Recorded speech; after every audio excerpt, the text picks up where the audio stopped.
in light of all that's happened in the last 2 weeks, if you would, right now, could we have a moment of silence? And I'd like to think about two things as we do this.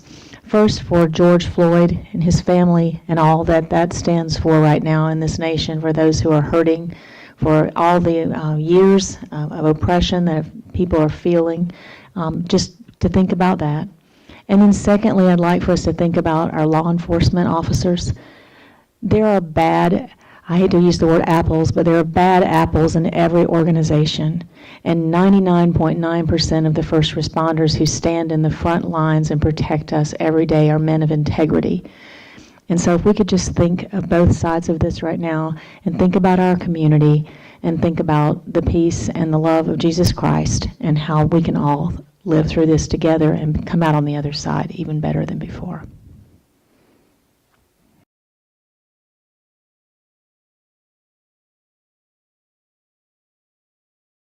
Thank you so much. At this time, if you would stand with me and join in the Pledge of Allegiance. I pledge allegiance to the flag of the United States of America and to the republic for which it stands, one nation, under God, indivisible, with liberty and justice for all. Thank you. You may be seated.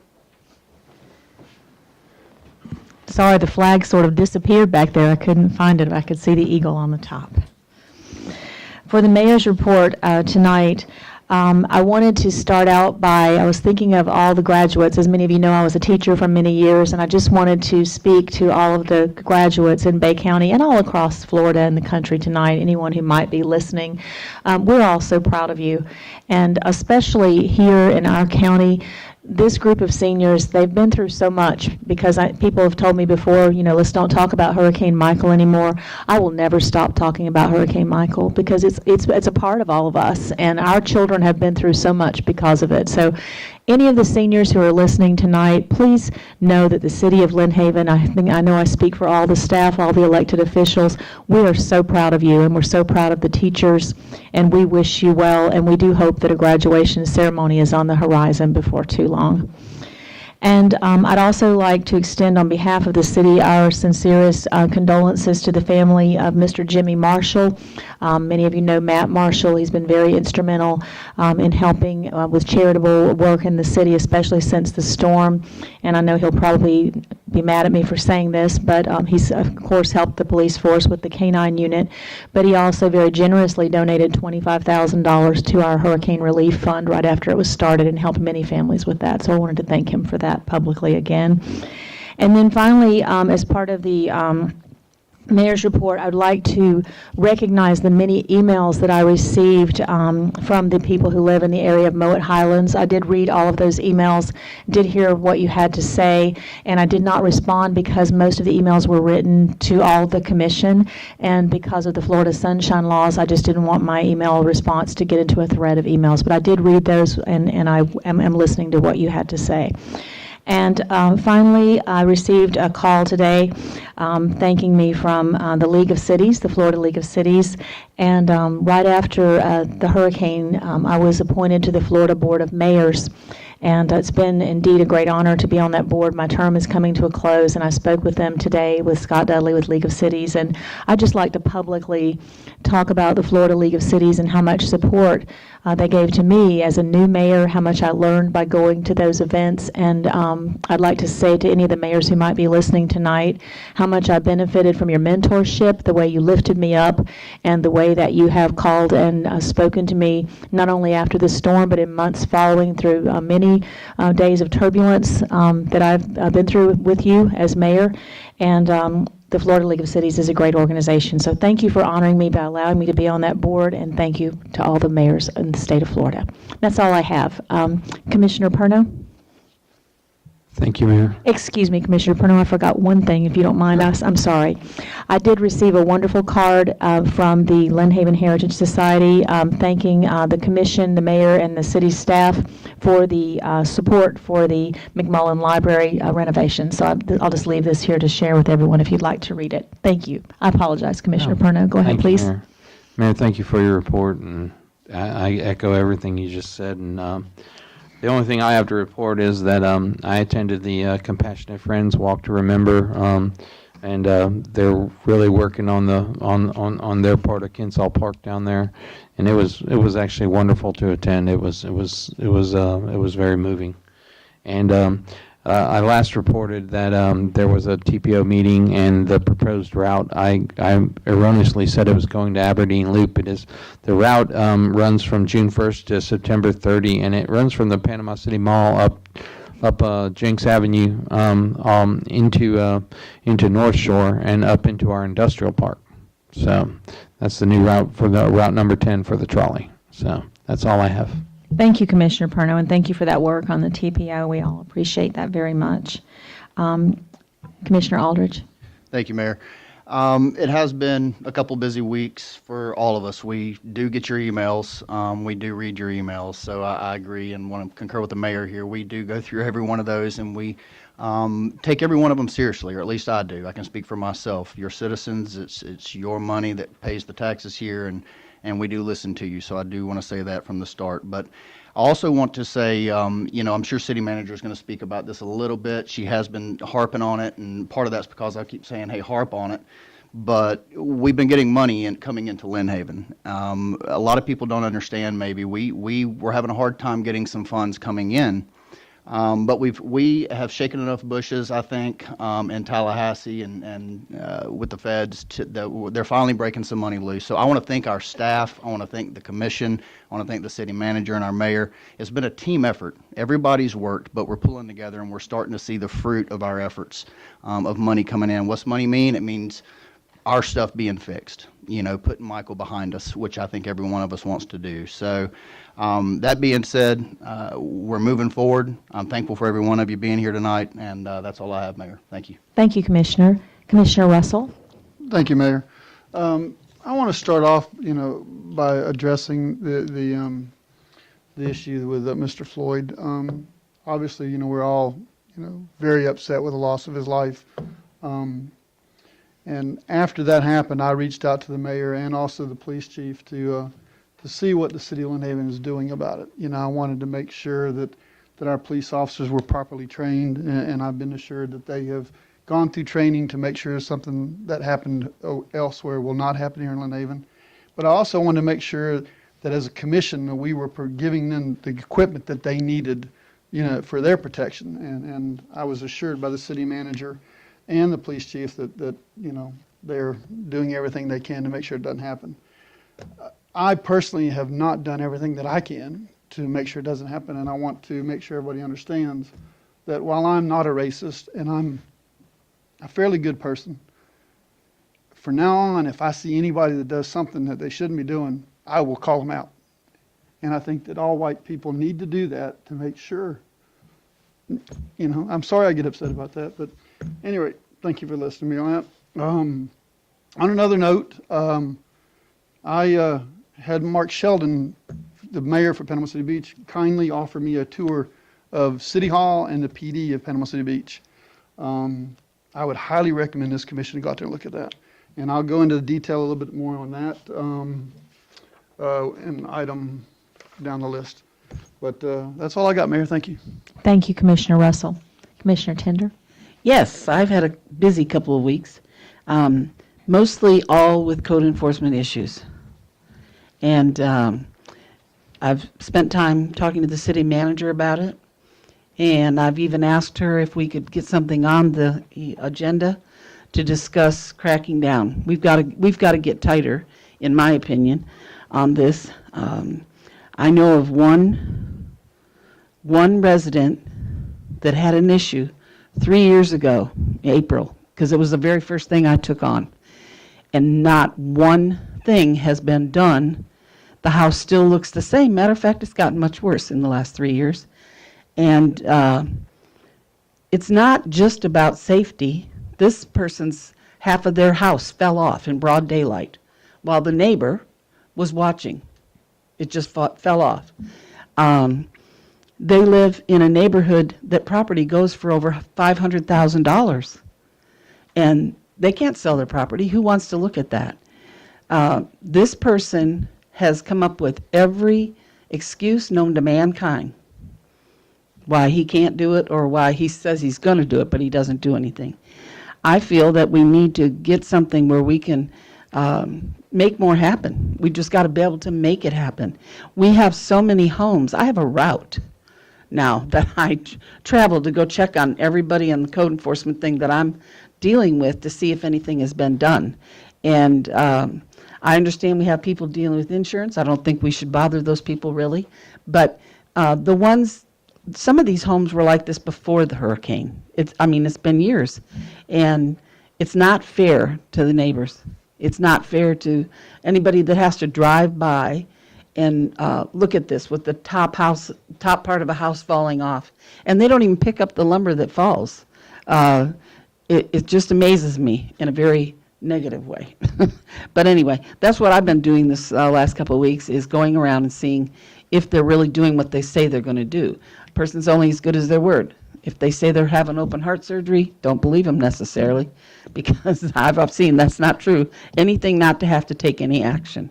And that's basically all I've been doing, is talking to residents about code enforcement, and they want their neighbors cleaned up. They're tired of seeing rats, snakes, and everything else living right there next to them. So I feel like we should get it on the agenda and address it and really make things much more difficult. And where we have some teeth, where action can be taken, instead of just putting a sign in their yard. They're not afraid of a sign. And thank you, Commissioner Tender. And we did, it's been 2 or 3 meetings ago now, we did authorize and ask staff to go forward to put some teeth into that ordinance. And I know that Chief Ramey and Mr. Albritton have been working on the ordinance to change that wording and to make it tougher. But I concur with you that there are so many that are not hurricane related that have been there before, because 3 of them are within sight of my house. I totally agree. And did you have more with your report? I'm sorry. No, that's basically what Thank I've you. been dealing with. And one thing that I neglected to mention during our report, I wanted to sincerely thank Adam Albritton, our city attorney, for being here tonight. His father is extremely ill and in Shands in Gainesville, and he drove here today to be here with us. So all of our prayers and thoughts are with you. Thank you. At this time, I'd like to call on our city manager, Mrs. Gaynor. Thank you, Mayor. Just a couple of things to report. Since we're on the subject of code enforcement, we have right now a little bit over, probably about 175 cases in code enforcement, maybe a little bit less than that. We know that we have 12 active magistrate demolitions that are going to happen. We are notifying the homeowners that this is going to happen, going through the proper process, contacting the banks to make sure that there's not any mortgages with those. So there's definitely an active role that we are planning to get all of these code enforcement issues taken care of. And I know Chief Ramey has done an extremely good job of staying on top of those, and he's even visited some of those himself to follow up on some of the citations that we have written. Code enforcement is a large project that the city has encumbered, and I would encourage the city to maybe even think about adding a third code enforcement person, because I really do feel like that it is getting larger and larger as we go on. So just so you know, we are working with that as well. And to piggyback off of that, PPDR is part of that. So we have, just to give you an update on PPDR, that's the private property debris removal. Some of those houses have been eligible for PPDR. So that means that some of them are going to be demoed. Some of them have debris in their yards and around them. And we know that several of them are going to where we have the debris. We're going to start on those next week, because they don't need the asbestos survey to go forward. But the ones that do need to be demolished, those will have to go through FEMA and do finish the asbestos survey so that we know what to do when we start in on those properties. So we have probably about 25 properties that we're looking at. Some of them, 2 of them have already gone on and demoed their houses. So we are working on that as well. And I just wanted to give you a quick update on the PPDR. We have been receiving money from FEMA. And we have been working very, very closely with them and the state to receive funds. We have been obligated as of now $1.1 million, and that's for the old Bailey Bridge. What does obligated mean? That is coming very soon, is what I can tell you.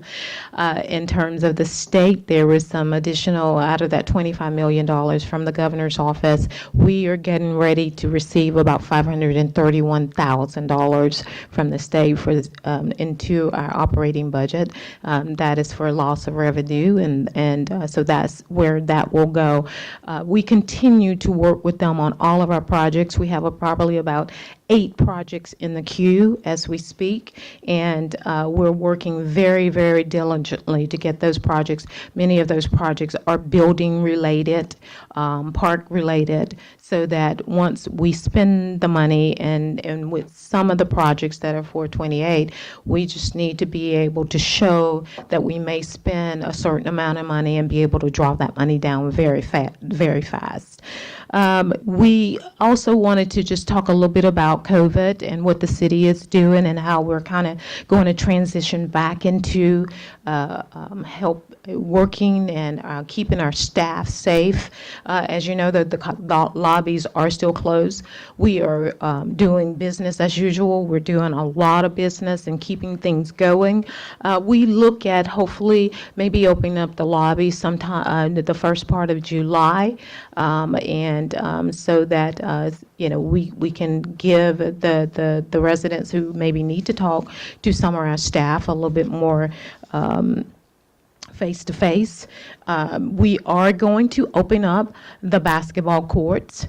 Those have been closed for a while, but under the governor's order, he said no less than 50 in attendance of 50 or less in groups, and that's what I feel like that's comfortable enough that we can open up those courts. And we'll just ask that people that come out and want to play basketball, if it's more than that and you're waiting on a game, and most of the time they're just waiting on a game, that they can stand outside the gates and wait for that game to take place, and then go inside and play. We will not tolerate any coach or any activity where they are utilizing our parks to make money from. That means charging our youth to run any type of activity, basketball activity. It is free and open to the public, and we want it to stay that way. Splash pads, we are looking at trying to get those back open on June the 22nd. There are a couple of preliminary things we have to do on the water side, as well as hire some additional people to work the splash pad. So we're looking at trying to open that up June 22nd. We still have some employees that are working at home. Many of them have some underlying health issues, and we want to make sure that we protect them in this process. And then of course tonight, again, the group meetings of 50 or less, the city is definitely going to follow those guidelines to keep not only our staff safe, but also our residents safe as well. Just a couple other things too, Mayor. We are proud to say that we have finally gotten to a point that we are opening up the requisition module for Munis.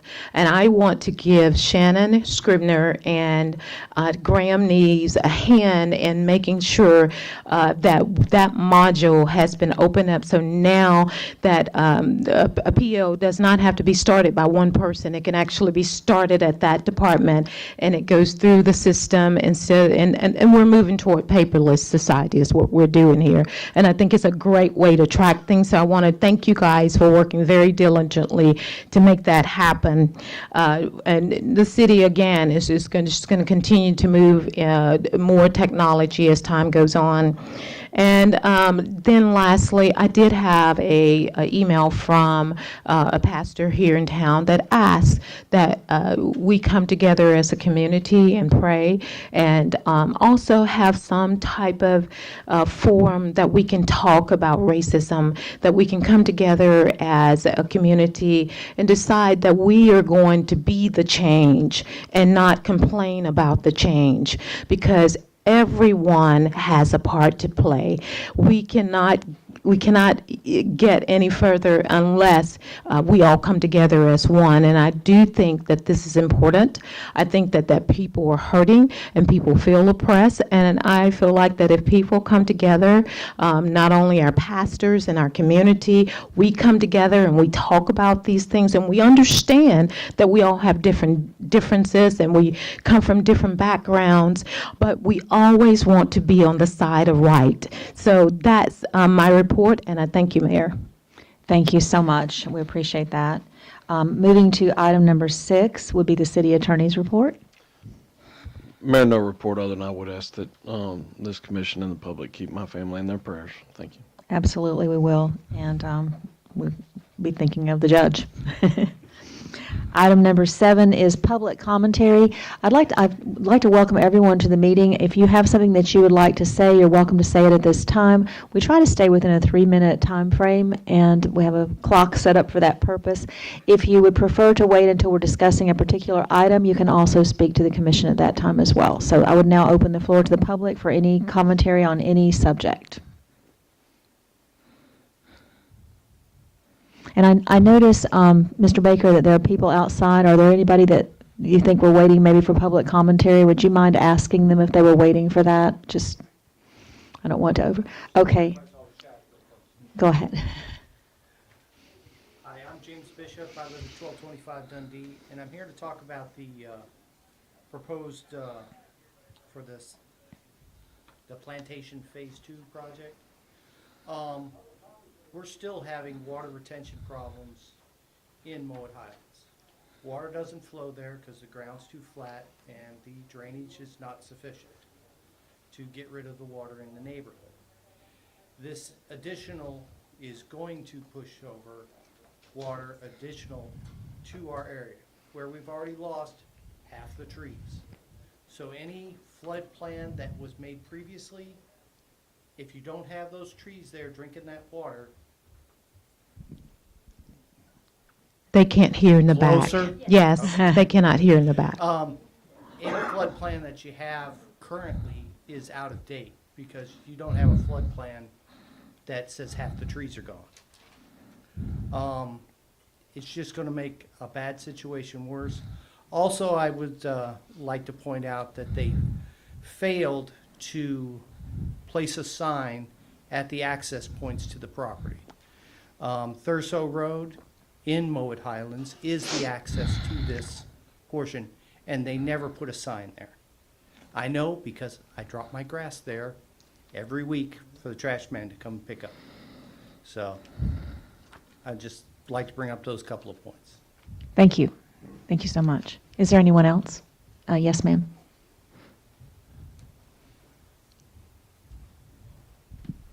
Hi, I'm Yvonne Bishop, 1225 Dundee Lane. It's pretty emotional right now. I got other things going on, but I just wanted to state that Mowat Highlands has had a long-standing flood issue. Dundee Lane in heavy rains is a river. McCain, I guess it's sort of McCain Creek, but the creek there overflows over that road quite often when we have, we're in a drought right now. We've had a hurricane that is, it's unpredictable what's to come. I don't know if you guys are aware, Mowat Highlands, several areas are built on wetlands already. Several of the residents, many residents back in that area have sump pumps because there's no drainage from their backyards to pull the water to the front of the street. There were, I just found out recently, there are retention ponds that Mowat Highlands had that were never retained.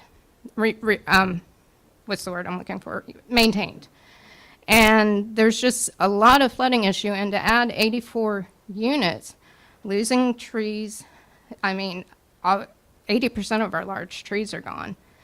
Soaks up a lot of water that I could go on forever, and I'm keeping it to 3 minutes. So I just, and we just recently, the Army received letters. You all got what we said, and to respond, haven't heard about that. And the permit, very shocked to find out last night or yesterday evening that this was becoming before you and had already gone before the Planning Commission, because we thought it was going to be, a little bit. So there's just many things. Thank you.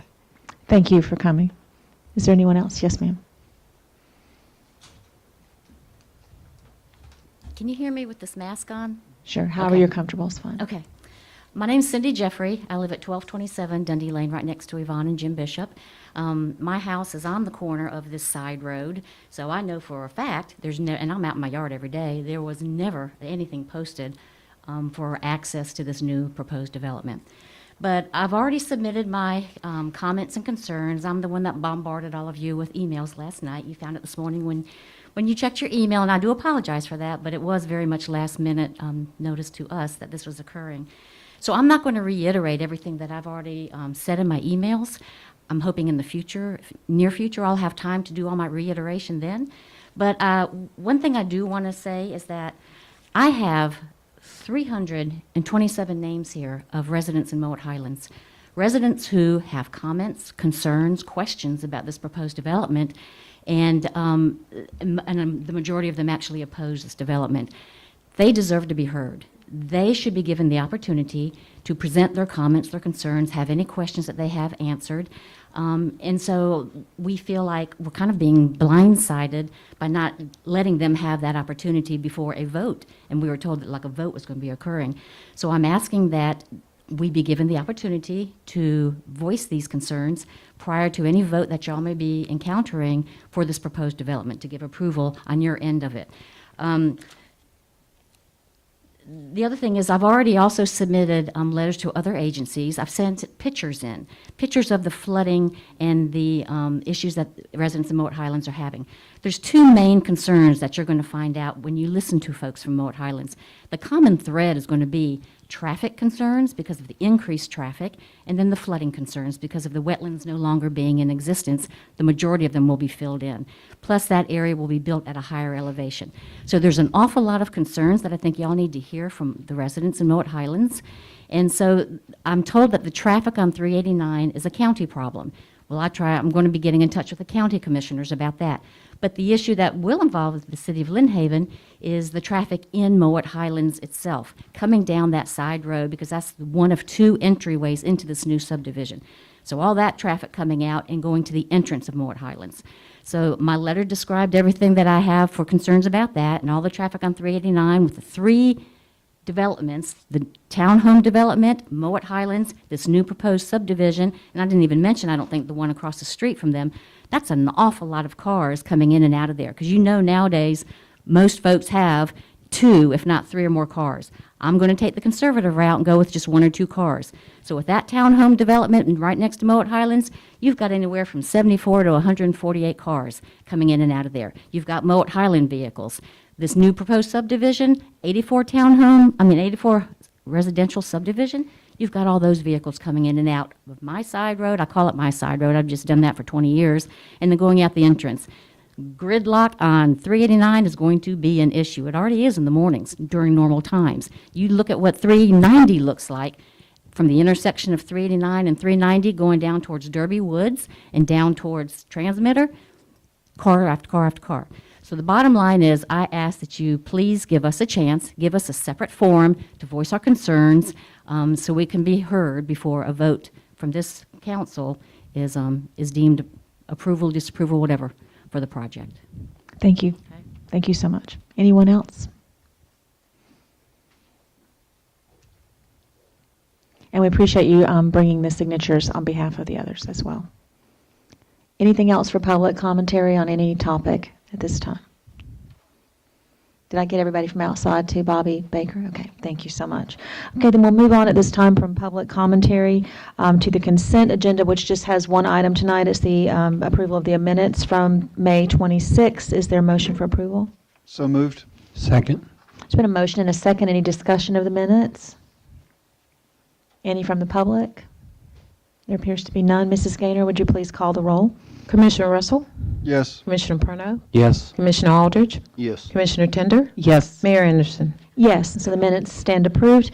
Moving on to old business, this is discussion and approval of resolution number 2020-05-325, the mid-year budget amendment, which we just conducted a workshop, a public workshop to discuss. Is there a motion for approval or? So moved. Second. There's a motion and a second for approval. Is there any further discussion or questions from the board? Any from the public? Ma- I'm sorry, go Sorry, ahead. Mayor. Go ahead, Commissioner. Okay. I just wanted, again, to commend our team. I mean, we've gone through some rough, rocky waters these last 2 years.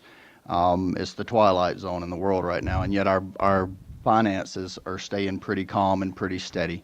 I was pleasantly surprised, and again, we've already thanked our team, but I want to thank them again. You guys have done a great job, so thank you. And Thank you, Commissioner Aldridge. I think everyone on the board agrees with that. Any further discussion? And I think I already asked, but any from the public? I'm sorry. Mrs. Gaynor, would you please call the roll? Commissioner Tender, Yes. Commissioner Russell, Yes. Commissioner Aldridge, yes. Commissioner Perno, Yes. Mayor Anderson. Yes, and it stands approved, and thank you again to staff.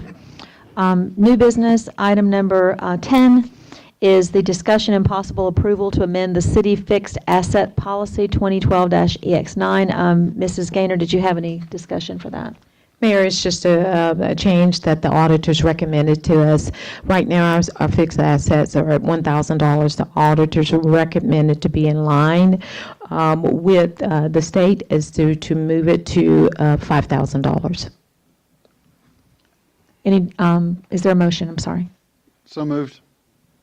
Second. There's been a motion and a second. Any discussion or questions from the board? Any from the public? Mrs. Gaynor, would you please call the roll? Commissioner Russell, Yes. Commissioner Perno, Yes. Commissioner Aldridge, Yes. Commissioner Tender, Yes. Mayor Anderson. Yes, and so it stands approved.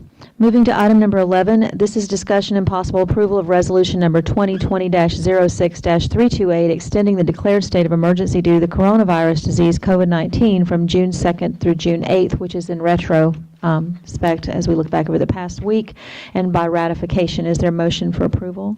So moved. Second. There's a motion and a second. Any discussion from the board? Any from the public? There appears to be none. Mrs. Gaynor, would you please call the roll? Commissioner Tender, Yes. Commissioner Russell, Yes. Commissioner Aldridge, Yes. Commissioner Perno, Yes. Mayor Anderson. Yes.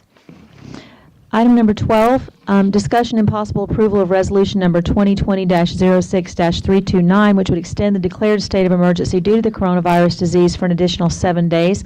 By statute, it has to be done every 7 days, and we did it retroactively a moment ago. I would like to open this to discussion with the commission and possibly the public as well. As you know, by the city charter in the city of Lynn Haven, the mayor is able to declare a state of emergency, and the mayor is also allowed to determine what constitutes a state of emergency, which provisionally makes the mayor the head of the city through emergency times. I'm not saying that COVID-19 is out of our world by any means, and I also know that many people are trying to get back to as normal a life as possible. As many of you probably know who know me a little bit well, I tend to be a little bit on the libertarian side of political beliefs, in that as long as my behavior does not cause harm to someone else, then it's my behavior. And I think that we've reached a point. I really do not want to sign another week of emergency in Lynn Haven. Throughout this entire emergency, we've had 12 cases in Lynn Haven. I would like to rely on, as we reopen, as we move towards reopening our parks, the splash pads, the lobbies in the coming weeks, I would like to rely on the good sense and the good judgment of the people who live here, those who wish to stay more or less quarantined, those who want to not be out as much for their safety or for those around them. But I would also like to bring back some normalcy in these times. And for some reason, I just don't like the idea of our city being under a state of emergency. So I would like a motion from the commission, if you would agree with me, to allow me to not, I prefer not to sign another week of emergency in our city. Mayor, I'll go along with you on that. I made the comment a moment ago that the world is Twilight Zone, and I agree. I think some normalcy would be good. So I'll make the motion to do away with the emergency order for the city of Lynn Haven, starting, I guess, at the end of this meeting if we get the vote. Second. Thank you. There's been a motion and a second. Is there any further discussion from the board? Any from the public? There appears to be none. Mrs. Gaynor, would you please call the roll? Commissioner Aldridge, Yes. Commissioner Russell, Yes. Commissioner Tender, Yes. Commissioner Parno, Yes. Mayor Anderson. Yes, so it stands approved, and we'll move on. Thank you very much, by the way, board. Moving on to item number 13. And as you notice, items number 13, 14, 15, 16, and 17 are all quasi-judicial public hearings, which require those people who are giving testimony to be sworn in by our attorney. And so I would like, before I read item number 13, to ask our attorney to swear in anyone who's going to be giving testimony for any of these items, and that will preclude us from having to do this on each item. Go ahead. As the mayor said, if you would, please stand and raise your right hand if you're giving testimony in any of the quasi-judicial public hearings on the agenda 13 through 17. If you plan to give testimony, please stand. That would involve some of the issues surrounding the Moat Highland item, which I anticipate people here would like to speak to. So if you would stand and raise your right hand. If It's a you didn't public understand hearing, the so you have to attorney, be- you you can have to be stand. sworn Yes. in to Yes, to give speak. testimony. Yes. Okay. Do you swear or affirm that the testimony you're about to give will be the truth, whole truth, and nothing but the truth, so help you God?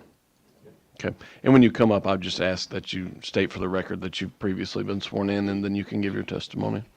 Starting with item number 13, if I may, Mayor, just go ahead and ask if the commission's had any ex parte communication regarding item 13. I've had none.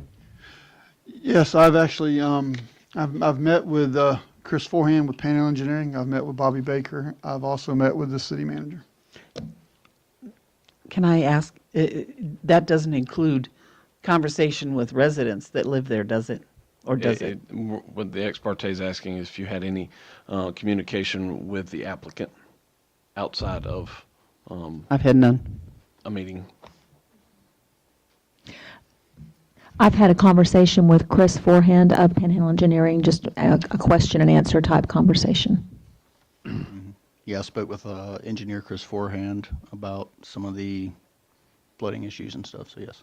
Yeah, I also had a briefing with Chris O'Harian, city engineer.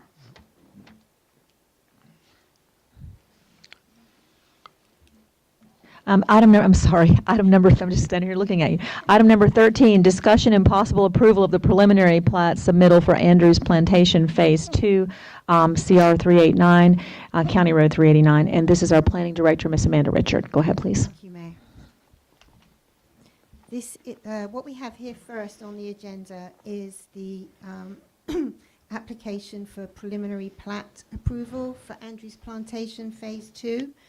The applicant owner has requested the approval of the preliminary plat for the single-family subdivision known as Andrews Plantation Phase 2, a residential development consisting of 84 homes on the 33.24-acre vacant property located on the west side of Highway 389, 610 feet south of Caithness Lane, across the road from Andrews Plantation Phase 1. The parcel numbers are 11537-000-000 and 11536-000-000. This plat went before the Planning Commission on June 1st, 2020, who recommended unanimous approval.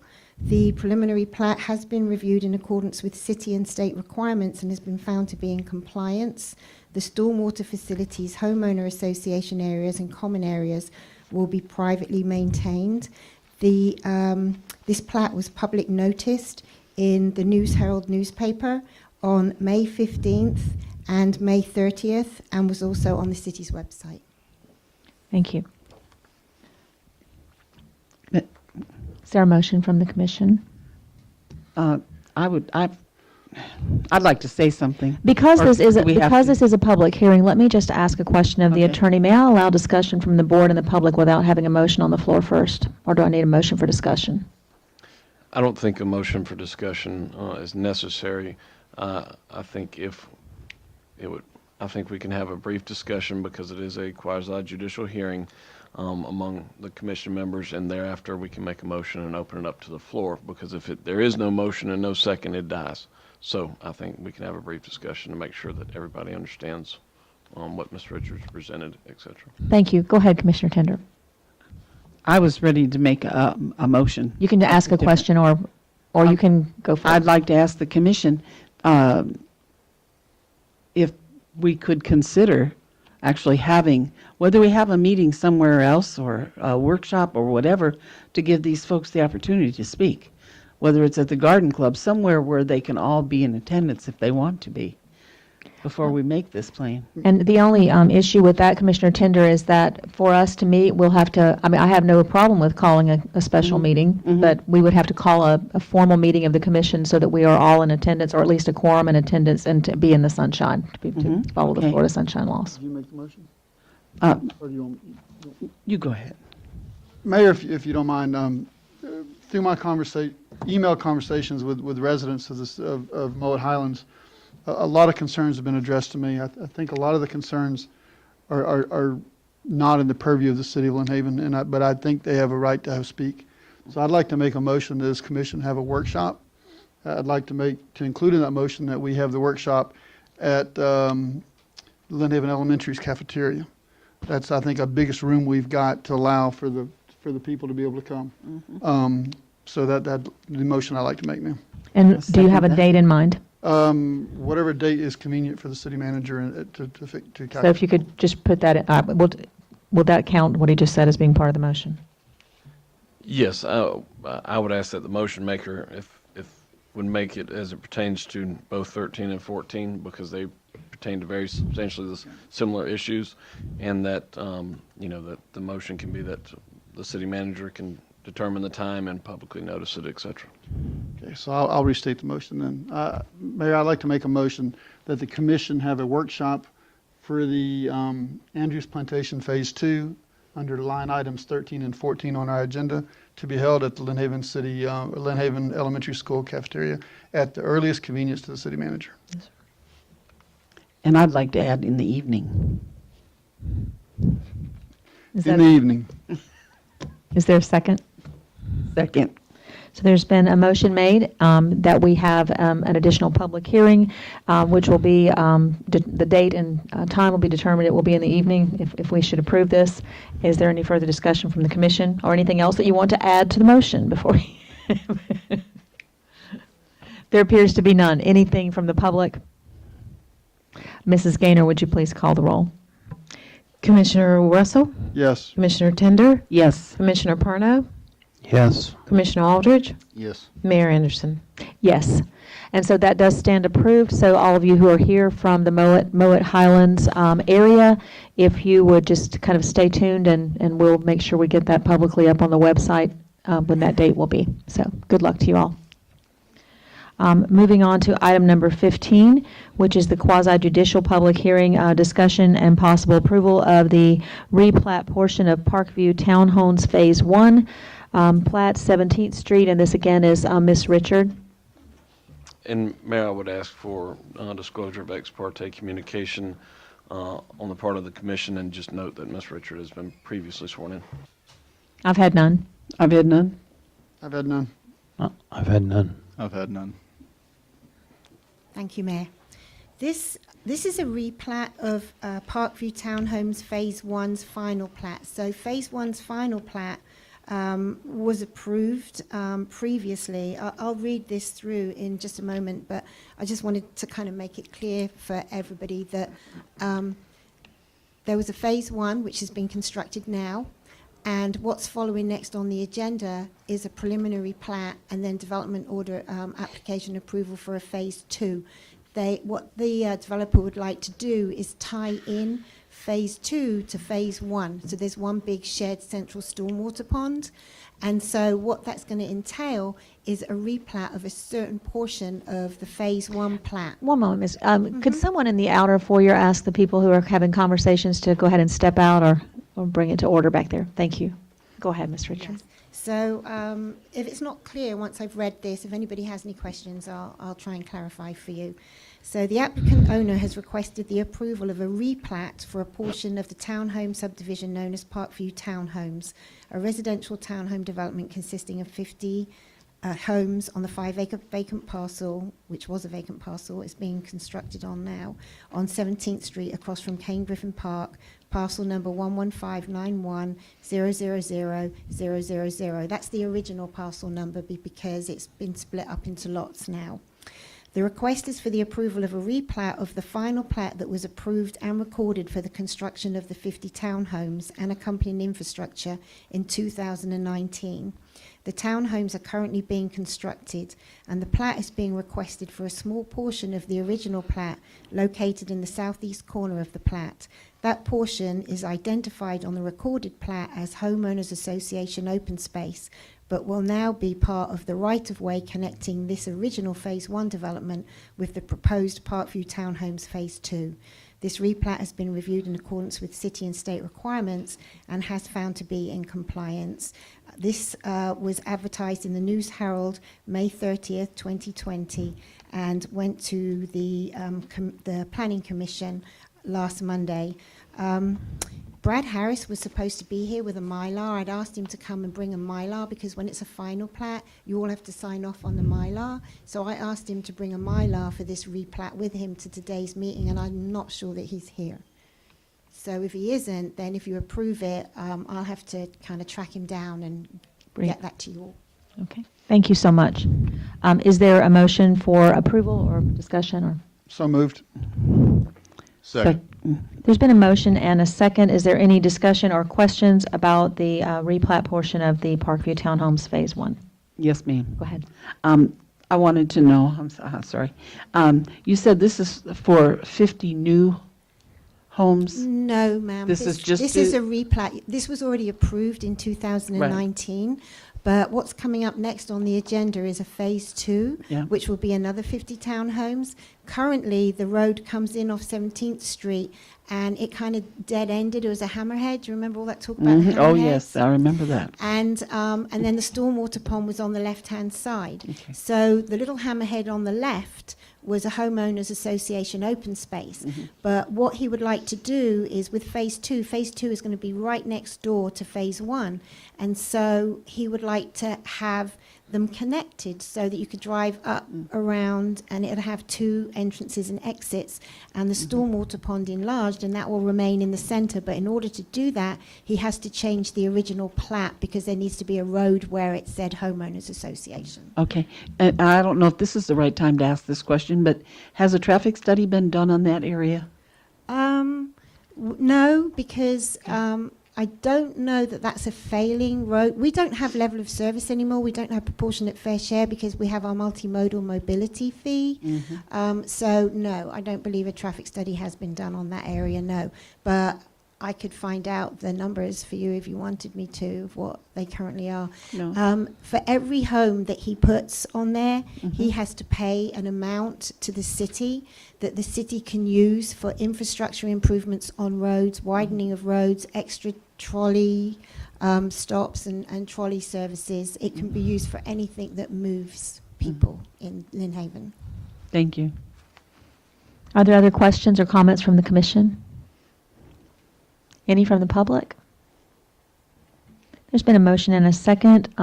There's no further discussion. Mrs. Gaynor, would you please call the roll? Commissioner Russell, Yes. Commissioner Aldridge, Yes. Commissioner Tender, Yes. Commissioner Perno, Yes. Mayor Anderson. Yes, so it stands approved. We'll move to item number 16, which is also a quasi-judicial public hearing. This is the discussion and possible approval of the preliminary. I just read the same thing again, didn't I? No, I didn't. no, I'm this is- sorry. I got it. The preliminary plat submittal for Parkview Townhomes Phase 2, 17th Street. Mrs. Yes. Richard. And I would ask, although it's apparent, I would ask that the commission disclose any ex parte communication and note that Ms. Richards been previously sworn. I've had none. I've had none. But none. Had none. Thank you. So this is the Phase 2 that I mentioned just now. This is why the replat of Phase 1 is required prior to the approval of this, if you decide to approve it. Basically, this is just a mirror image of what's there already. The developer has requested the approval of a, now, I'm looking at the development order for some reason, I don't know. But anyway, for the preliminary plat for Parkview Townhomes Phase 2 development, which is another 50 townhomes, a residential townhome community consisting of 50 townhomes on the 5-acre vacant parcel located on East 17th Street. The preliminary plat has been reviewed in accordance with city and state standards and has been found to be in compliance.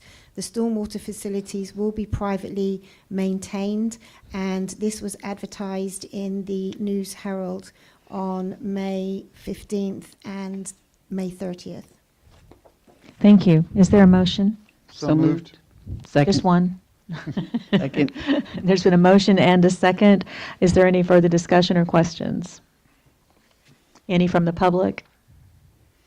Mrs. Gaynor, would you please call the roll? Commissioner Aldridge, Yes. Commissioner Tender, Yes. Commissioner Perno, Commissioner Russell, Yes. Mayor Anderson. Yes, and so it stands approved. We move to item number 17, the final quasi-judicial public hearing for this evening. Discussion and possible approval of the development order application for Parkview Townhomes Phase 2, 17th Street. This is the development order application. Mrs. Richard. I would again ask sorry, go disclosure of ex parte communication, although it's apparent we preserve the record, and then Ms. Richards has been sworn in. I've had none. I've had none. I've had none. I've had none. I've had none. Thank you. This is the actual development order application. The plat has to be, the preliminary plat has to be in place, which kind of sets out how things are going to be laid out and how the infrastructure is going to be laid out. And that has to come before the development order approval. This is asking for your approval for them to be able to begin construction on that project. Thank you. Is there a motion for approval? So moved. Second. There's been a motion and a second. Any further discussion or questions from the board? Any from the public? There appears to be none. Mrs. Gaynor, would you please call the roll? Commissioner Tender, Yes. Commissioner Russell, Yes. Commissioner Aldridge, Yes. Commissioner Perno, Yes. Mayor Anderson. Yes, and it stands approved. Move to item number 18. This is the discussion regarding the 4th of July events, and this is the city manager's item. Mayor, we talked about, I think last month, that we were going to bring it back to the commission about the 4th of July events in June, and here we are.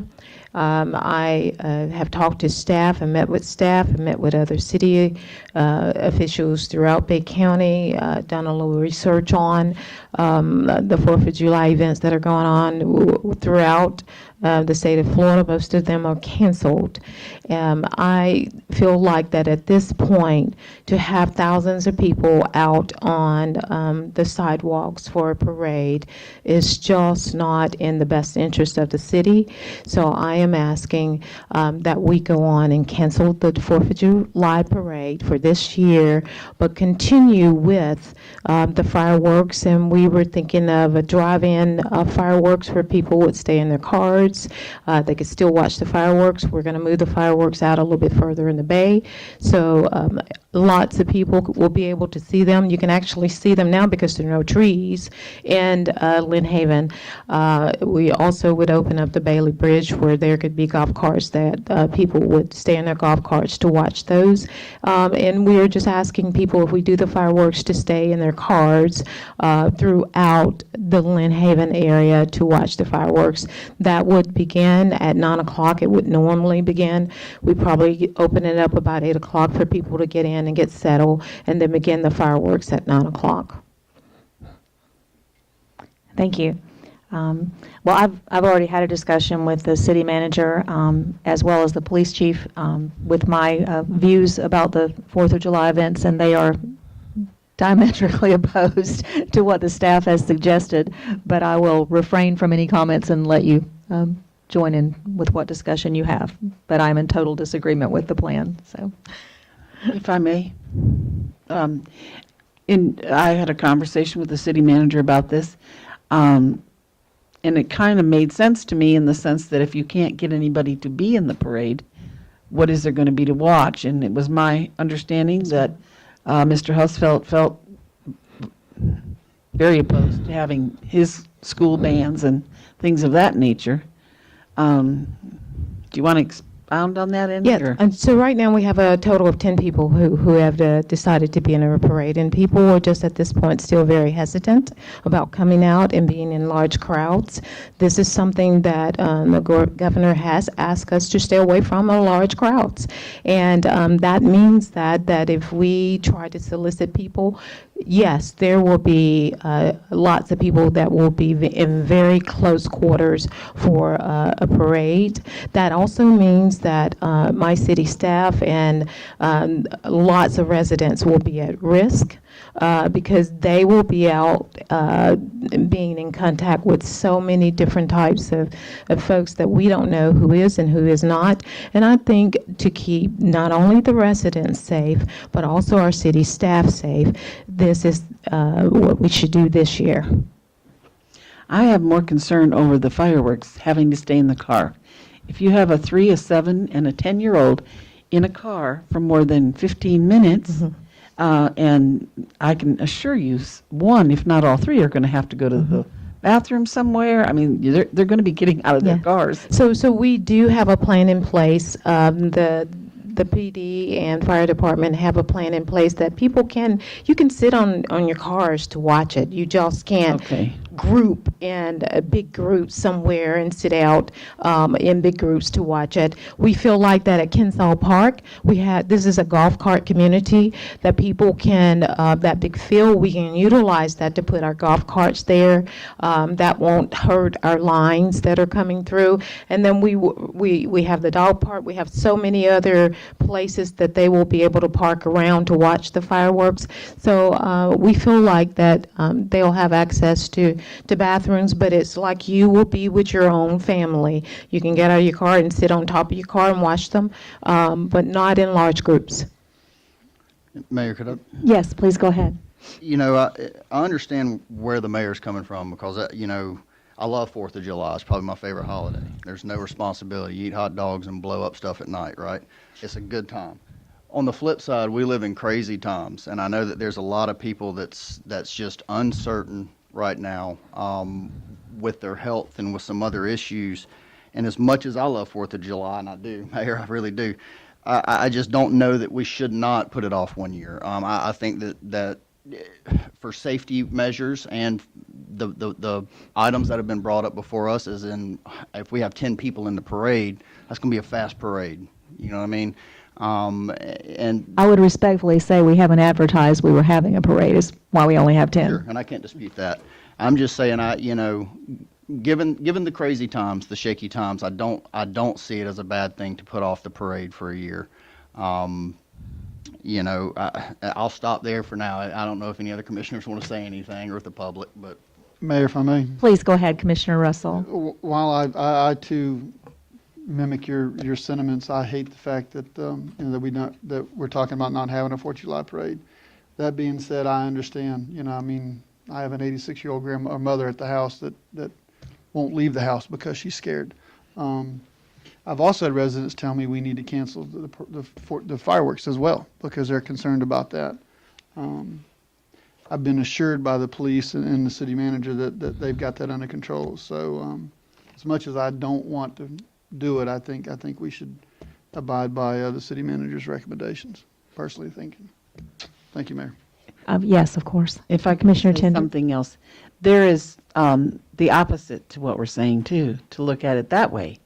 The unity and with the issues that we have going, it's also a time to come together and stand up for what we all believe in. I kind of hate to ignore that because it's fun to eat and all that kind of stuff. I'm right there with you, but it's also the one holiday we have that brings us together, I feel, because, it's about where we live and what we stand for. And if we put it off and we choose not to do it, aren't we kind of saying, you win, we don't want to take any chances? I mean, I'm not talking about health. I'm all about watching what I do, but I don't know, there's kind of an emotional side on the parade issue. Stand up for what's right in America. And on the flip side, though, you have a lot of people that may have underlying conditions or that are elderly that feel that patriotic duty to go stand out there on July 4th when they shouldn't be. So, I mean, there's always two sides to that coin, and it's good to have spirited debate about things that are important, like 4th of July. I agree, it's a very unifying holiday for all of us. I think most seniors are very cautious about what they do. That's what I'm seeing anyway. If they got an underlying condition, they're paying real close attention to things. Well, let's do this. Let's vote and let the Well, let's let the public have a moment to Mayor, if I may. ask for some public discussion as well. I think we have some. Mayor, if I may, Commissioner Perna, go ahead. I just heard everybody, and is there any way we can do a Labor Day parade instead of a 4th of July parade and just move it forward, and that way we can plan for something in the future that would bring us the unity and, let it, Yeah. So that might be a thought that we can just move it forward to Labor Day and still plan on having a parade. It'd be a compromise. I know the Yeah. city of Jacksonville moved their fireworks to New Year's. I mean, some of the mayors have done some different things. Go ahead, from the public. James Finch, 410 East 2nd Street. Last year I brought y'all $20,000 for the fireworks, and I've done that for the last 25 or 30 years on the fireworks here. If you're not going to have fireworks, in the car and all that's going to be a waste of money, whatever. You either put it off and then have a real good fireworks, or put this decision off a couple of weeks, because I think they're going to start opening the state up, and then next week it's all open up and y'all have canceled the fireworks itself. I know that, NASCAR's fixing to come back, and in Florida and Miami, they're going to start putting fans in Homestead next week in the race. And so that might open up in the next 2 weeks. There's another commission meeting before the 4th of July. But going down there in a bunch of cars and just, see something you can't get out and all, I think it's a waste of money. You either put it off a week or two, or you put the parade off to maybe Labor Day or something. The fireworks is a big deal and always has been in Lynn Haven. Sure. And the parade's always been big. But I know, going out and all as far as that, but all going out down there at night and sitting on the cars and all that's probably going to get out of hand, or, whatever. Or either have fireworks, August the 4th or whatever. But, don't do it halfway or something, because this is a celebration. And the fireworks, you've canceled the parade and the fireworks. I wouldn't want to give any money to y'all if y'all going to just do it that way. You know what I'm talking about? If you're going to do it, let's do it right. But that's y'all's decision. And if you wait a couple of weeks, you'll see what, things start to keep opening up and all that. 25 people, the bars open up. Now there's 100 people. Now they can, walk down there and stay in groups or whatever. But you can wait a little bit instead of just canceling everything before it happens without a plan. If you're going to say, okay, we're going to do it, we're going to move all our stuff to Labor Day, let's do that. Thank you. Are there other comments from the public? Mayor? Go ahead. Go ahead. Yes, I would strongly suggest that if we are not in agreement to do the fireworks, that we do move it to Labor Day and just not have it at all, because I do think I have to think about the health of our city staff. Every city staff is required to work that day, and I don't want any person to, for some reason, become sick, and then we are at the fault of that in any form or fashion. So if we have to move it to Labor Day, we have to move it to Labor Day. I'm fine with that. Thank you. Is there other comments from the board? Mayor, if I may? Go ahead, Commissioner Russell. I actually concur with Commissioner Perno. I like the idea of moving it, but I'd like to see us move the fireworks and the parade, everything to the Labor Day weekend, and make it a big festival weekend and have a big blowout that weekend. Would you like to put that in the form of a motion, Commissioner? Yes, ma'am, I will. I'd like to make a motion that we scrap this 4th of July and move it to Labor Day weekend, and do the fireworks, parade, and everything Labor Day weekend. Is there a second? I'll second that and piggyback with, can we attach on there that it'll be a day of unity as well? Yes. Make it a day of unity, Labor Day type deal. We'll come up with a plan, but yeah, Sounds good.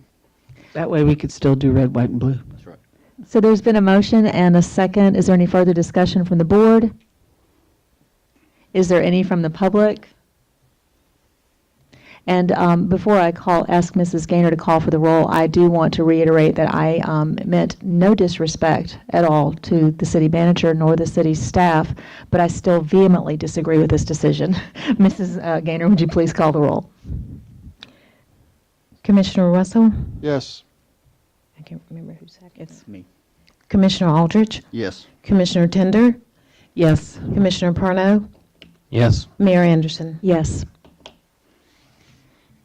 And it stands approved. So we will have a Labor Day fireworks and parade. I think that will make all the people running for office happy because that'll still, I think it'll be after the primary, but it will still allow those who are in November to be able to be in a political parade as well. So we do have a little bit and maybe we'll have some school bands there too. So now we move on to item number 19, which is my item, I'm sorry, again, to be speaking.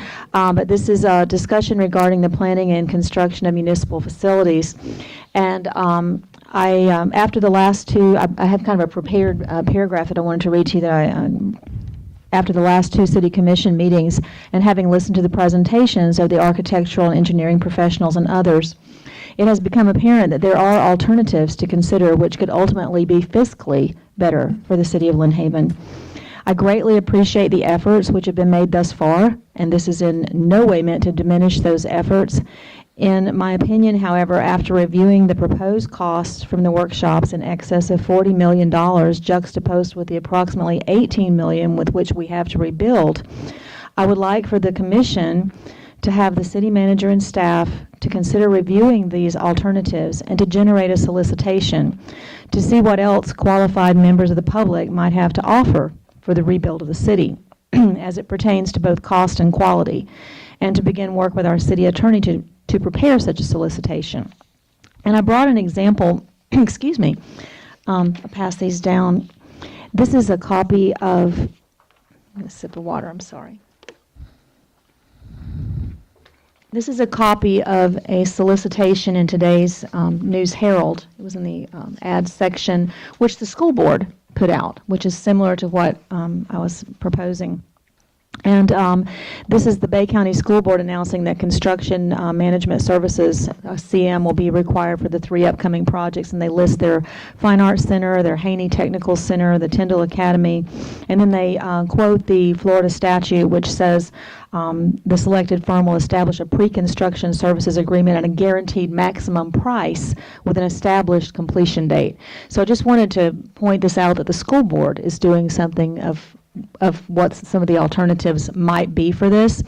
Am I saying that we should not entertain anything that we've done so far with the architects, with the staff work? No, that's not what I'm saying at all. I'm just asking that the commission would consider these alternatives that have been suggested, and there might be a way to join some of the things that have been done before with some possibilities that could be done. So there you have it. May I speak or say something? Of course. I personally, if we could build anything without having the thought of task orders or not change orders coming in, I'm all for it. Because it seems like whenever we build anything, if you can get something written right there in black and white, what you're going to have for a total price, I don't know why we would even take the chance of doing change orders through it and having it cost us millions more. That's just my thought. Mayor, if I may? Please. While I appreciate what you're considering, and I'm not saying that I don't agree with it at the moment. I think for the commission, in my opinion, the first step is we need to go back and figure our budget. The monies that are coming in, and it's not just City Hall, it's the sports complex that they're $18 million. These are all numbers that the City of Lynn Haven can't afford, in my opinion. Like I said in my commissioner's report, I recently toured Panama City Beach's City Hall and police station, and while I'm not touting what they've done, I would like to give the commission some numbers. The Panama City Beach built their new police station in 2016. They're pre-hurricane, I understand that, so we need to add, a premium to their cost. They built a 20,000 square foot police station for a total of $4.65 million. That included site work, that included the building, that included 2 exterior gas tanks for their fuel for their vehicles. Again, it didn't include furniture and everything, but even if you add another $1 million to it for furniture, that's still way below what we've been numbers we're seeing. Their city hall was built after the hurricane. That building was 14,073 square feet, and they built it for 3.7 million. That's significantly lower than what we're looking at. Well, again, I'm not saying that our architects aren't doing a great job. I think this commission didn't do this right. I think we should have sat down with our numbers and said, we have this much for City Hall, we have this much for PD, with this much for the Sportsplex. Don't come back with anything more than that, because we don't want to look at it. So whatever we do, I think we need to go back and look and figure out a way to get the numbers where we need them to be. Commissioner Russell, if I may, I think you may have misunderstood what I just said. We have a total of about $18 million to rebuild the entire city. And so what I don't think we're in disagreement here at all. Money-wise, we're completely in Okay, agreement. It's thank just you. Maybe the direction on how to do it, I think we may not see completely eye to eye. Okay. Mayor, if I could Sure. speak to it as well. There's a couple of things, I guess. First off, everybody in the room knows, and so does everybody on this board, because it was my fun first meeting as a board member, of how big I am on processes and not just cutting processes short. I'm the same guy now as I was 12 months ago, okay? I'm not opposed to anything. If there's one question that I don't have in my mind, it's how much Mr. Finch loves Lynn Haven. No question about that. My question is about the processes. And I guess that goes over to legal. That would go over to Adam. I have one or two things that I need settled in my mind. And the first one would be, would this changing gears right now impact any of our FEMA reimbursement money that will be coming in or possibly coming in for these rebuild projects? Advising me as your client. I cannot state that the mere fact of changing gears would or would not impact you. What I can tell you is how, if you did change gears, how you bid that will potentially have impact. One of the things that Tetra Tech, the firm which the city of Lynn Haven has retained to advise on these matters, and what FEMA has told us previously, is that price must be a component. But that goes back to, it's one thing to change gears. The next thing is, how are you going to do it that best serves Lynn Haven? Mm-hmm. So maybe it just depends on what it's determined, if you do change gears, what would best serve Lynn Haven. Okay. And then that being said, I guess if we bring it around to the things that have been in the news, okay, how do I word this? Will this board be repeating something that, in your opinion, that we shouldn't be repeating? Or do you think that we do have avenues we can look at that would be perfectly fine? I mean, that's all, that's my question to you. I know it may be loaded, but I'm not trying to load Commissioner any Aldridge, question. may I ask you to clarify what you just said, because I didn't understand a word you just said. Can I provide an answer? I think we'll get. You got it? there. Yeah. Okay. There's a statute number on there. Yes, sir, I know. I'm not. You're out of order, I'm Mr. just- Finch. Thank you. The commission let me back up.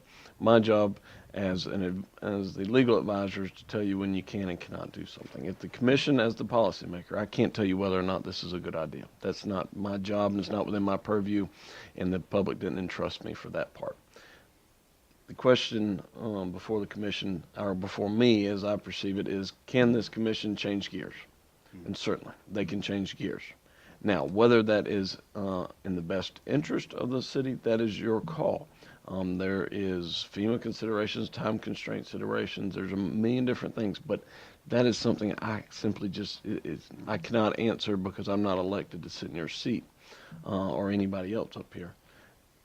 But could the city change directions? Certainly. If you're not happy with anything that's going on, you can change directions. You can change directions on your own attorney, your city manager, or any other project. But the implementation of another methodology of procurement and construction, certainly that comes with complications. We have a plan that the commission approved, so before we can change horses, certainly the commission would have to direct staff to do that. Right. And anytime you do that, that comes with complications. But does that mean it's bad or good? I could not tell you that. That's just a policy decision for this commission. And I hope that's as fair of an answer as I can give you. So you're not going to advise me either way. You're just going to say it's up to me. I'm telling you, What if you're you, gonna want, do. if you want to change horses, at this point, there's probably a way to, when I say change horses, I mean you want to change the path that was previously selected. there's probably a way that staff, and my understanding is that the request is to have staff go back and review and bring you a plan. And I believe that we probably can bring you a plan. But is that plan going to be the best plan or better than this plan? I couldn't tell you that. I'm not a contractor. What I can tell you is I can put a bid together more than likely that'll suffice. What can I tell you that FEMA will reimburse it at the same rate as the previous plan? I don't know. If you go straight, based off what I've been told from Tetra Tech, if you go construction management without having price as a component, and number one, they don't like construction management. The design build side, they don't. But if you can, anything that doesn't have price as a component, FEMA's not going to look kindly on it, based off of the advice I have received from Tetra Tech, who the city deemed worthy and competent to provide that kind of consulting. Right. And as a commissioner, as a city leader, I understand exactly what you're saying. And I want to save money just like I'm a businessman at the end of the day. Money's money, okay? It doesn't have feelings. I want to spend the least amount of it that I can possibly spend. However, government also doesn't run like private sector, and I understand that as well. I've been a private sector guy my whole life. There's a lot more leeway in private sector than there is in government, especially when you're dealing with reimbursements. So I just want to make sure that we're up and up and up and aboard on everything. That's all I'm making sure of, which is why I'm bringing legal counsel into this. So that being said, I mean, I'll rest my case. I'm not saying anything either way. I'm just bringing up my thoughts. Thank you, Mayor. You're quite welcome, Commissioner Aldridge. And I would also say to you that before I ask what I did tonight, I also sought the counsel of our city attorney. So I didn't try to bring something to you that wasn't above board. Thank you. Mayor, if I may? Yes. I think I need to qualify my first statements to you. I think we're on the same page as far as money. I think we need to get the money in the right place. I appreciate Mr. Finch bringing this offer to us. If I may, Yes, ma'am. if I may, Phoenix Construction brought a proposal before the commission 2 weeks ago that they handed out, and that was my reading that and looking at it. But what I read tonight did not ask for you to bring Phoenix Construction in as the person. What I read tonight was asking you to consider a proposal similar to that. I'm not saying that they wouldn't bid for it, but I certainly did not mean to imply. Then let me change my wording. I want to thank James for putting us in this path to discussion. Thank you. Yes, ma'am. That being said, I still think that the commission is stepping too far. I think first we need to figure out numbers. And as much as I would like to look at other avenues, you know, in good faith, we agreed to do work with these architects. And I think that we should at least give them the opportunity, that I think this commission needs to come up with a number, and we need to give them the opportunity to come back with a design under that number. And if they can, then we move forward with them. If they can't, then we send them on their way, and then we move down the road with what we've got to do. But, you know, we do have an agreement with them, and I think that we need to honor that agreement if they can fulfill what we require. Again, that's just my opinion, ma'am. Thank you. Thank you, Commissioner Russell. Anyone else on the board? I'll just say that I think we should have a meeting, talk numbers, and decide how much we want to spend. I mean, that seems to make sense to me. How much money do we have? What are we going to sacrifice by spending the money that I thought we didn't have, but now you're saying we have plenty of money? So I think we need to go back and say, okay, we're going to spend this much here, here, here. Can it be done? Verify that we really have the money, and then decide how we're going to go about it, or, you know, how we're going to do it. I think we better find out we have the money first. Well, one of the things that I find interesting is that, and Commissioner Russell, I mean, with all due respect, but you did sit on the committee with the sports complex, with that gymnasium, and with all that, you know, and came back with over 20 million. So what brought you now to this opinion that we didn't do something? I mean, that's where I lost a connection. As far as the sports complex is concerned, I was fighting that number the whole way. I couldn't get anywhere with it, so I brought it to the commission and let them look at it. I was just curious. I never agreed to that number when it was brought here. Okay. We're still in commission discussion. We'll come to the public in just a moment. Was there any other discussion from the commission? Mayor, if I may. Yes, Commissioner Parno.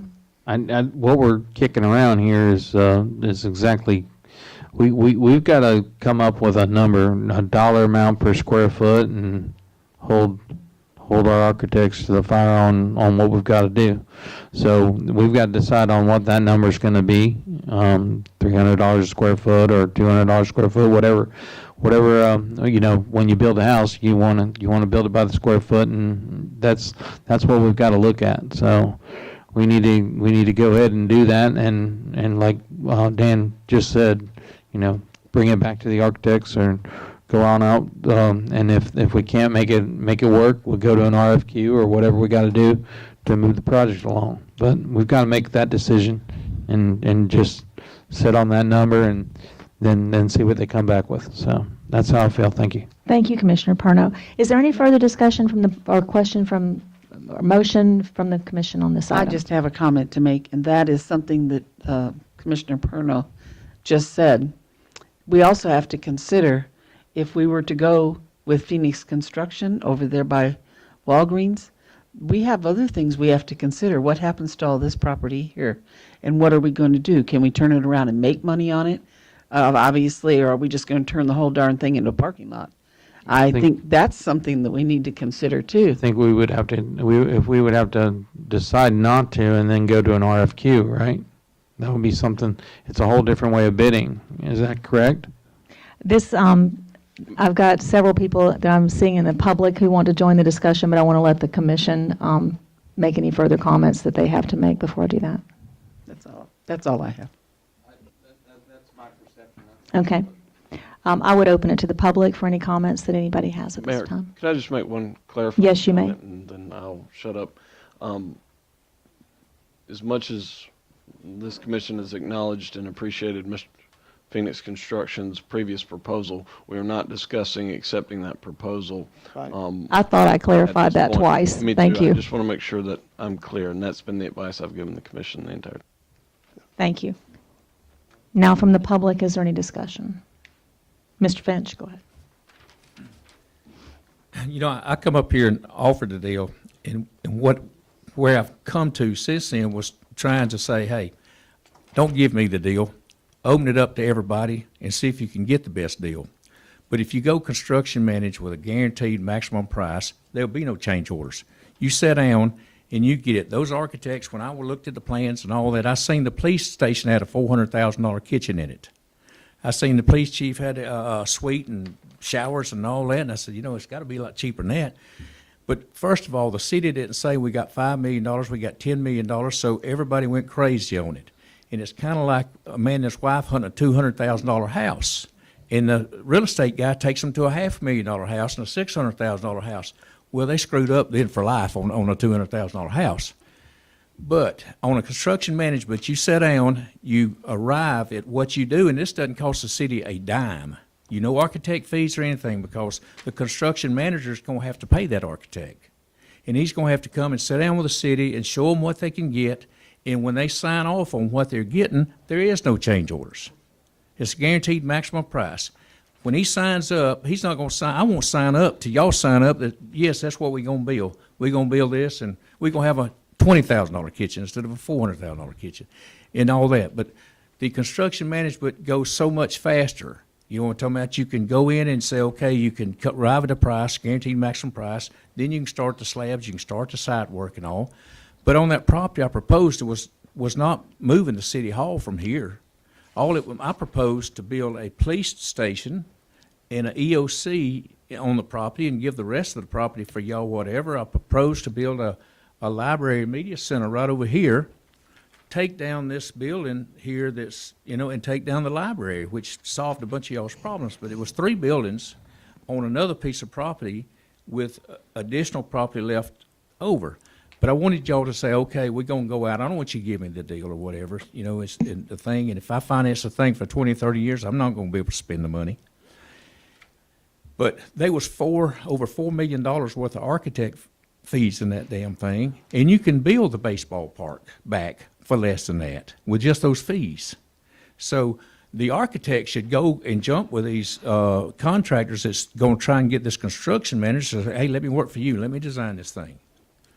But it's completely out of hand for us that money because nobody said anything about the money. How much is a house? You know, because 40-something $1 million, that's way out of line. Thank you. But if y'all want to do a construction management design bill, I'm in. If you don't, I really don't care. Thank you, But sir. I think that the city should decide what their best deal is.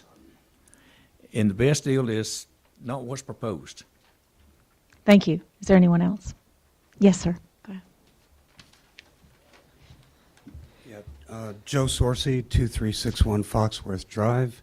And first of all, I'd like to offer a rebuttal because I don't think you know anything about what If you're you would talking address the about. commission, sir. Thank you. So let me just Out of say order. this. Address the commission, sir. Construction management is one delivery method, design build another, program management is a third, and traditional design build is fourth. What I would suggest is that we get 3 or 4 unrelated parties, professionals, contractors, construction managers, to tell you the difference. You could hear it from them. Construction management does not hire the design team. A design build team proposal does. Program manager is unrelated to either of those parties, and they handle all your projects. They handle all of the issues. So there's different delivery methods, but I suggest that you get professional advice and counsel on alternative delivery methods. I also like the commissioners, several of you who say, let's figure out what we have to spend and how much we want to spend on what, rather than the other way that we looked at, okay, here's what we would like, here's what we need, and you start adding things up. EHPA for the police station, along with the Emergency Operations Center, for first responders for 5 additional days beyond legislative requirements, requires a professional kitchen. That's why the chief asked for it. So, figure out how much you want to spend on what, and give us a chance to come back and tell you what we could do it and how we could do it. And then if you want to try a different delivery method, seek outside counsel from other parties who do this for day in, day out for years. And then you'll get the real lay of the land as to which delivery method might be best for you. Thank you. Thank you. Is there anyone else? Okay, so we've had discussion from the board, discussion from the public. Anyone in the mood for a motion, or are we just going to let it lie there and move on?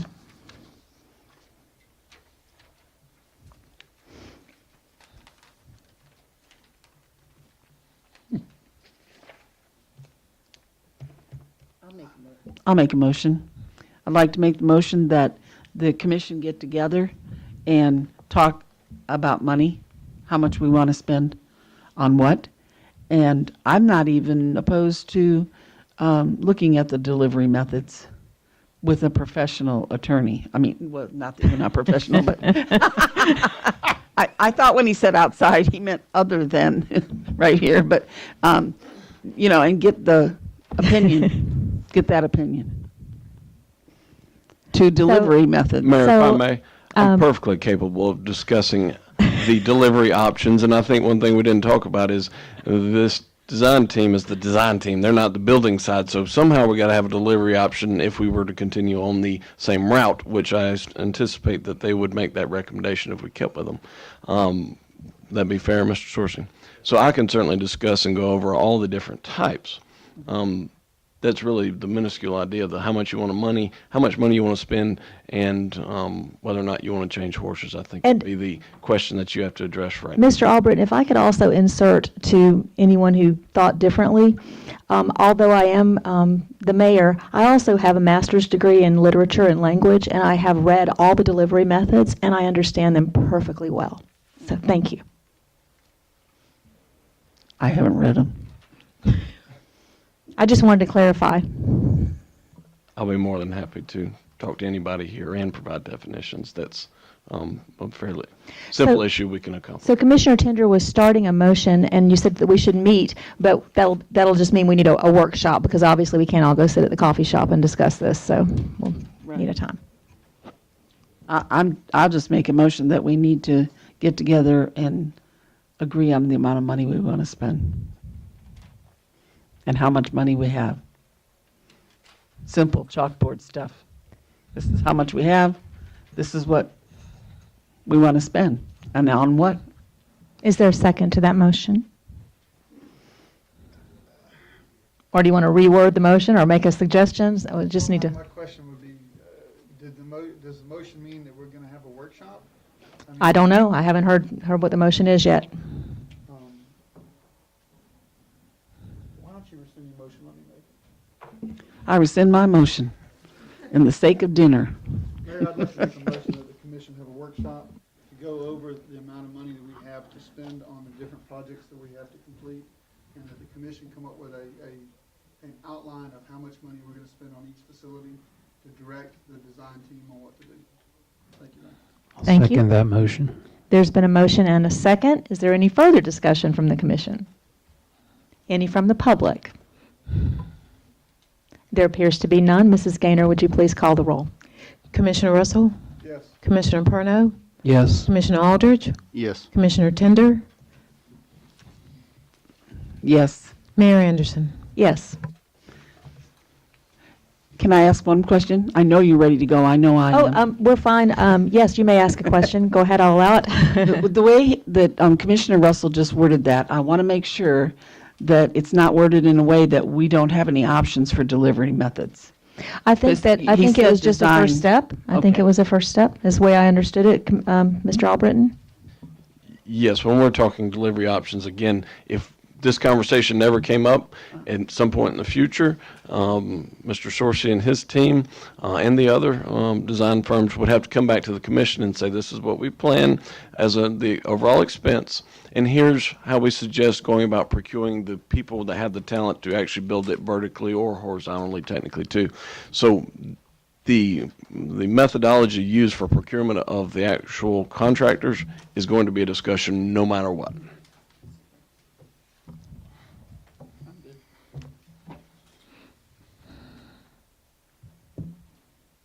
So we are at the last item, which is adjournment to this very long meeting, and the meeting is adjourned. I thought I already had to call the roll. She asked the question after the fact. Yeah. Did you call the roll? Call roll. I thought you asked the question after we called the roll. Yeah, we did say yes. Yes. We said yes. Yeah. The meeting is adjourned. Yeah.